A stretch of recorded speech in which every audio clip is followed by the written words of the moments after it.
día a mí me gustaría hacer un tipo de revisitación de las primeras lecturas también, la primera lectura y la segunda lectura, para entonces poder comprender más el Evangelio. Y la primera lectura la vemos y vemos una situación, ¿no? de los Hechos de los Apóstoles. Dice la primera lectura que en aquellos días, como aumentaba el número de los discípulos, ya la iglesia se estaba moviendo, la iglesia primitiva, se estaba moviendo a un nivel de que había más y más y más personas convirtiéndose a esta nueva realidad. Y pues el número aumentaba, y esto pues trae bendiciones, pero también trae desafíos.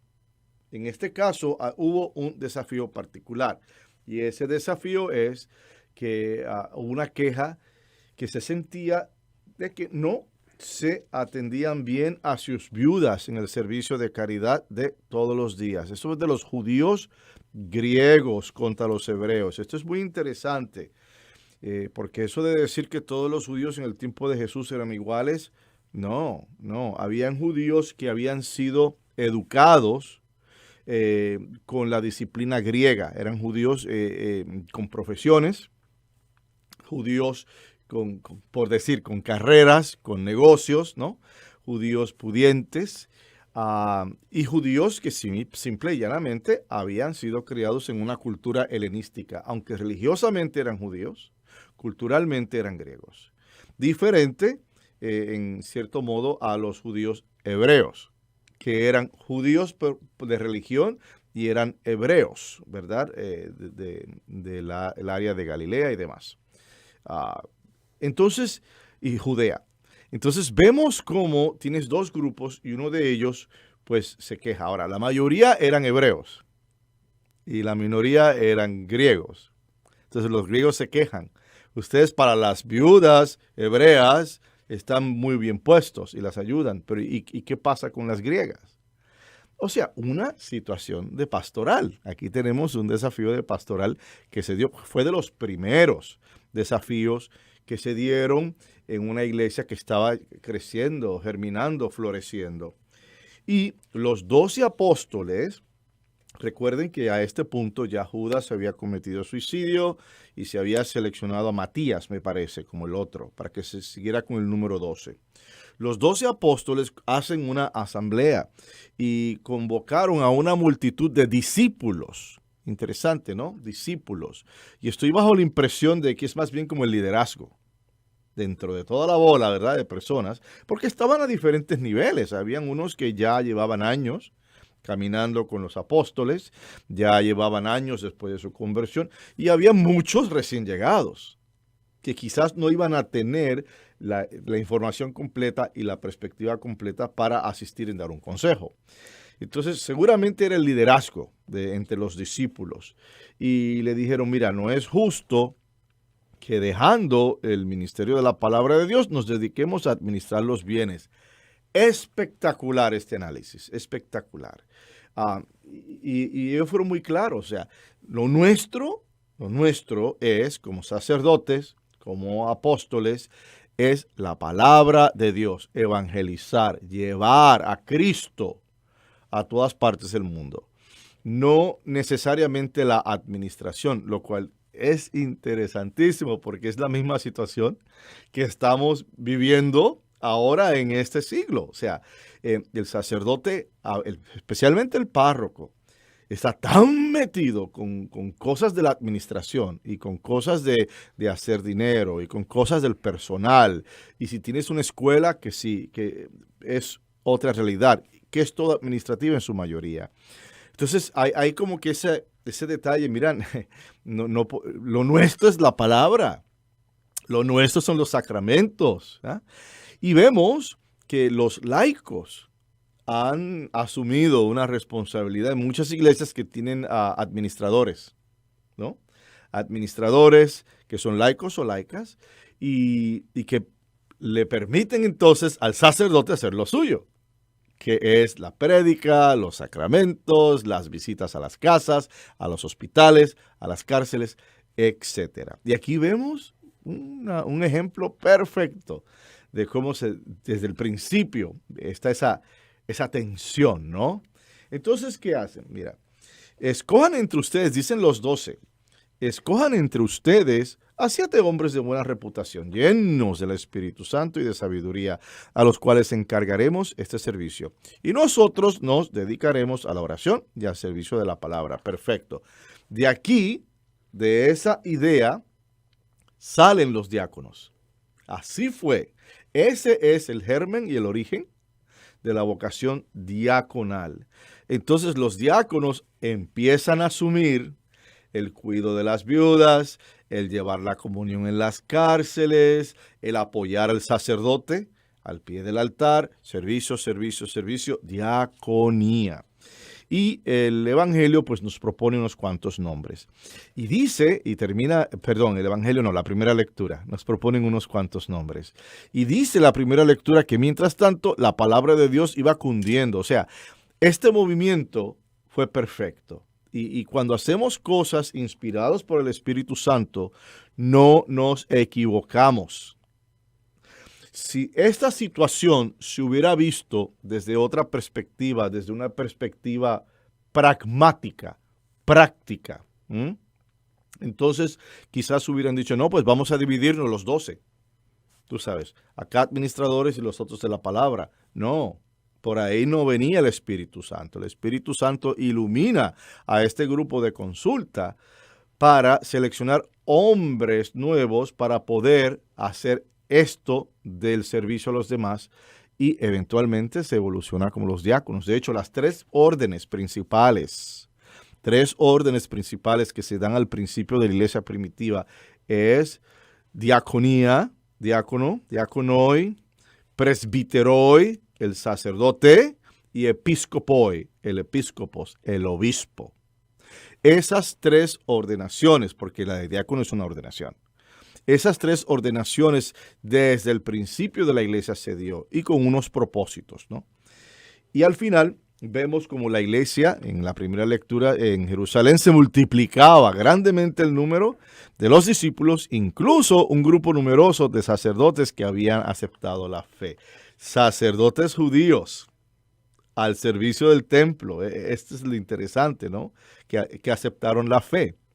Entonces, y claro, al ser sacerdotes judíos, también ellos entran con su conocimiento del Torah, con el conocimiento de la cultura hebrea, de la cultura judía, de la religión, y cómo ellos fueron un puente, junto con los apóstoles. Estos sacerdotes fueron un puente de los orígenes judíos, nuestras raíces judeocristianas, que le decimos, de los orígenes judíos al movimiento del cristianismo, de la cristiandad. En la segunda lectura, hermanas y hermanos, vemos una exhortación. Pedro, el primer papa de la iglesia, exhorta y dice, acérquense al Señor, la piedra viva. ¿Ves? Rechazada por los hombres, pero escogida y preciosa a los ojos de Dios. Porque ustedes también son piedras vivas que van entrando en la edificación del templo espiritual para formar un sacerdocio santo, destinado a ofrecer sacrificios espirituales agradables a Dios por medio de Jesucristo. ¿De dónde salen los sacerdotes? El sacerdote sale de las piedras vivas. ¿Quiénes son las piedras vivas? Los laicos.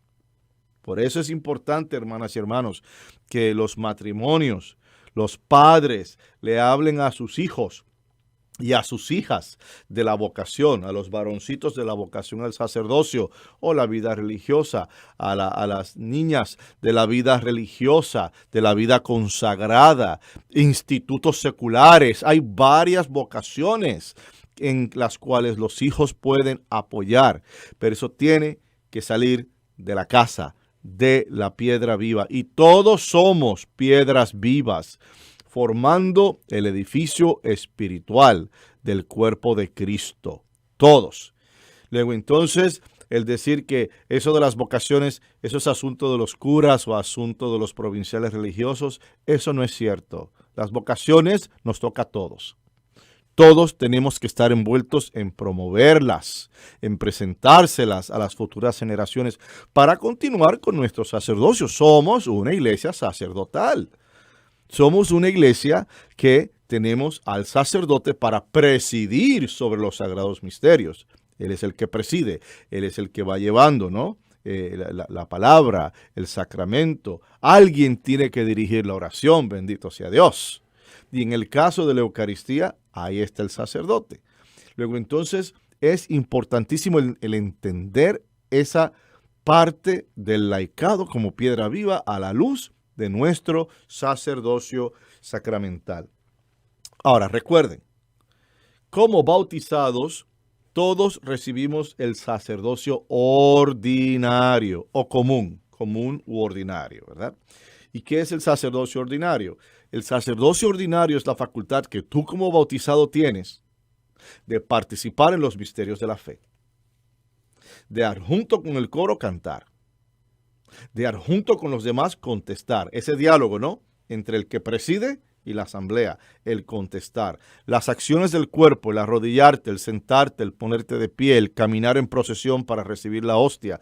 Todo eso es parte del sacerdocio común u ordinario.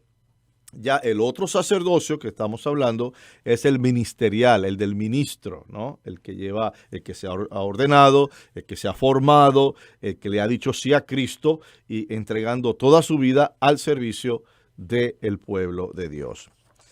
Entonces dice, dichosos pues ustedes, dice la segunda lectura, los que han creído. En cambio, para aquellos que se negaron a creer, vale lo que dice la Escritura, la piedra que rechazaron los arquitectos ha llegado a ser la piedra angular y también tropiezo y roca de escándalo. ¿Ves? Scandalum, escándalo. Y esa piedra principal es Cristo. Él es la piedra fundamental, rechazada por los arquitectos porque Él muere en una cruz. Y ese es el mayor rechazo. Muriendo en una cruz, se hace la declaración por parte del mundo. Aquellos que no entendieron la misión de Jesús, aquellos que no quisieron creer en la misión de Jesús, ese rechazo es un rechazo universal, cósmico, porque es el Hijo de Dios. Entonces, esto trae consecuencias y la consecuencia es que para algunos es piedra de tropiezo, los griegos que no entendieron, y para otros era escándalo. ¿Cómo es posible que el Hijo de Dios muera de esta forma? De la segunda lectura nos movemos al Evangelio y la primera línea es tan especial para mí. Fíjate cómo en la primera línea del Evangelio dice, no pierdan la paz. Yo sé que están pasando tantas cosas en el mundo, en este país, en nuestra querida ciudad de Chicago y seguramente en nuestras vidas personales. Muchas cosas que están ocurriendo, algunas de ellas no tenemos control. Y el Evangelio empiezan con decir, no pierdan la paz. Si verdaderamente creen en Dios, también crean en mí. O sea, este es Jesucristo. En la casa de mi Padre hay muchas habitaciones. Si no fuera así, yo se lo habría dicho a ustedes, porque ahora voy a prepararles un lugar.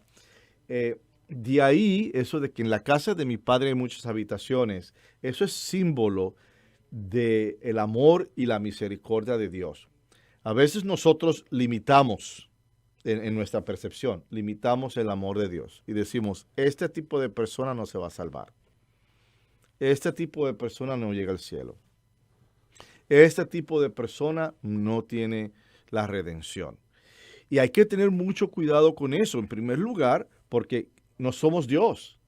Eso le toca a Dios, el juicio final, y quién se salva y quién se condena. Eso es entre Dios y el ser humano, en primer lugar. En segundo lugar, ¿cómo limitar la gracia salvífica de un Padre amoroso? ¿Ves? Cuando dice que hay diferentes mansiones, quiere decir que hay diferentes mansiones, diferentes lugares para diferentes vidas y diferentes personas. Luego entonces, veamos que esto es un evangelio de esperanza, de que todos estamos llamados a la salvación. Y de hecho, en otra parte de los evangelios de la Escritura, el mismo Jesús le dice a los fariseos, mira, ustedes que están aquí hablando que si Dios, que si esto, que si lo otro, primero entrarán prostitutas, ¿ok? Y pecadores públicos, los cobradores de impuestos, ¿no? Que tenían la mala fama de ellos. Y primero entrarán ellos que ustedes. O sea, en otras palabras, tú no puedes juzgar. No debes juzgar. Tú puedes hablar y decir, yo estoy en contra de ese estilo de vida, yo no entiendo, ¿verdad? ¿Por qué hace esto? ¿Por qué hace eso otro? Ya eso son opiniones. Pero el concluir un juicio sobre un individuo por las razones que sean, eso solamente le toca a Dios. Recuerda las mansiones. ¿Cómo es? Hay espacio y hay cama para todo el mundo, para pasar la noche en la casa de Dios. Dice, cuando me haya ido y les haya preparado un lugar, ¿no? La mansión, volveré y los llevaré conmigo para que donde yo esté, estén también ustedes. O sea, ese sentido de inclusión, ese sentido de sí, yo voy a ir, pero no los voy a dejar. Yo regreso para buscarlos y para llevarlos a mí, traerlos conmigo y llevarlos a Dios. Y ya saben el camino para llegar al lugar a donde voy. Entonces, Tomás, bendito. El Tomás que tiene la pregunta y se quemó. Señor, no sabemos a dónde vas. ¿Cómo podemos saber el camino? Entonces Jesús empieza con una declaración. Yo soy el camino, la verdad y la vida. Nadie va al Padre si no es por mí. Si ustedes me conocen a mí, conocen también al Padre, a mi Padre. Ya desde ahora lo conocen y lo han visto. En otras palabras, el Padre y yo somos uno. ¿Ves? Y eventualmente se va a añadir el Padre, el Hijo y el Espíritu Santo. El Padre y yo, en este Evangelio, somos uno, dice Jesús. Lo que tú ves en mí, lo ves en el Padre. Y lo que está presente en el Padre, está presente en ese servidor, en mí, dice Cristo. Y Felipe, que también, ¿verdad?, hizo una pregunta, y dice, Señor, muéstranos al Padre y eso nos basta. O sea, hay una terquedad que se debe a la falta, ¿no?, de más información, a la falta de conocimiento. En varias ocasiones yo les he dicho que la relación que nosotros tengamos con Dios y que nosotros tengamos con Jesús tiene que ser intencional. O sea, es relacional e intencional. Tiene que ser adrede. Es como una amistad. ¿Qué haces tú con los amigos? Tú inviertes tiempo con los amigos. Y con el amigo vas de vacaciones. Van a cenar, van al cine, van a jugar deportes, hablan constantemente, el teléfono, el texto. O sea, con los amigos tú inviertes tiempo. Y así es como se desarrolla la relación para tú confiar en esta persona, porque lo conoces y te gusta lo que ves. ¿Ves? Igual con Dios. Con Dios tiene que ser relacional. De ahí que Jesús como que, no es que se enoje, pero como dice, caramba, pero ustedes me han visto a mí, han visto mis milagros, han visto mis prédicas, han visto todas las cosas que yo he hecho, o sea, relación. Y me quieres decir a mí que todavía quieres ver al Padre, cuando yo te he mostrado una y otra vez quién es el Padre en mi figura, en mi persona. Es necesario que tengamos esa relación y que esa relación sea intencional. No puede ser ni por costumbre, no puede ser por cultura, no es suficiente. No puede ser por necesidad. Ay, como necesito un milagro, pues voy a la iglesia. No. Tiene que ser en las buenas y en las malas. Tiene que ser en todo momento. Tiene que ser intencional, adrede, a propósito. El que me diga a mí que encuentra a Dios en su casa, eso es posible porque Dios está en todas partes. Pero también de seguro e intencionalmente lo vas a encontrar en la iglesia. ¿Ves? Porque a lo mejor, yo no sé cómo está la situación de tu casa, yo no sé si hay disfunciones, yo no sé si hay situaciones negativas ahí donde no te van a permitir el ver y el tener esa relación, el crecer en Dios. Pero de seguro, yendo a tu Santa Misa en la iglesia, dedicando ese espacio para tu encuentro con Dios y con Cristo eucarístico, de verdad lo vas a tener y lo vas a encontrar. Luego entonces es ser intencional en esa relación para con Cristo. Dice Jesús, entonces ¿por qué dices muéstranos al Padre? Tanto tiempo que estoy con ustedes, ¿no? ¿O no crees que yo estoy en el Padre y que el Padre esté en mí? Esta es la pregunta, o sea, los reta. las palabras que yo les digo no las digo por mi propia cuenta. Es el Padre que permanece en mí, quien hace las obras. Fíjate, no simplemente el que pone la palabra, sino el que hace las obras, ¿verdad? Los milagros, los signos, todas estas cosas extraordinarias que Jesús hizo. Créanme, yo estoy en el Padre y el Padre está en mí. Volvemos a la unidad perfecta de la Trinidad, en este caso el Padre y el Hijo. Están en perfecta armonía, están en perfecta unidad sin que las partes se pierdan. ¿Ves? El Padre es el Padre, el Hijo es el Hijo. El Espíritu Santo es el Espíritu Santo. Y las partes están en perfecta armonía, en común unión, los unos con los otros, sin perder la esencia de su forma, de su figura. Yo les aseguro, el que crea en mí, dice Jesús, hará las obras que hago yo y las hará aún mayores, porque yo me voy al Padre. Fantástico esto. Mira lo que te está diciendo Cristo. Si de verdad, de verdad, de verdad, tú crees en mí, tú vas a tener la capacidad en ti de poder hacer proezas, por ejemplo, de sanar a las personas, de traer sanación a la vida de las personas. Nosotros creemos en la oración intercesoria. Creemos en que podemos interceder los unos por los otros. Yo puedo orar por ustedes, por su bienestar, y ustedes pueden orar por mí, por mi bienestar. Eso es intercesión. Luego, entonces, de ahí puede haber sanación. De ahí puede haber conversión. De ahí puede haber que la mente y el espíritu se abran. ¿Ves? Son milagros en ciertos casos. Resucitar muertos. Wow, eso sí que es algo serio. Resucitar un muerto. ¿En cuántas ocasiones personas no llegan a tu vida que están muertas? Están muertas, de verdad. No tienen nada por dentro, no tienen dirección, no tienen un sentido de que pertenecen a una realidad mayor. Están muertas. Y ahí es donde uno entra, con la experiencia de uno, con la oración de uno, con el consejo de uno, a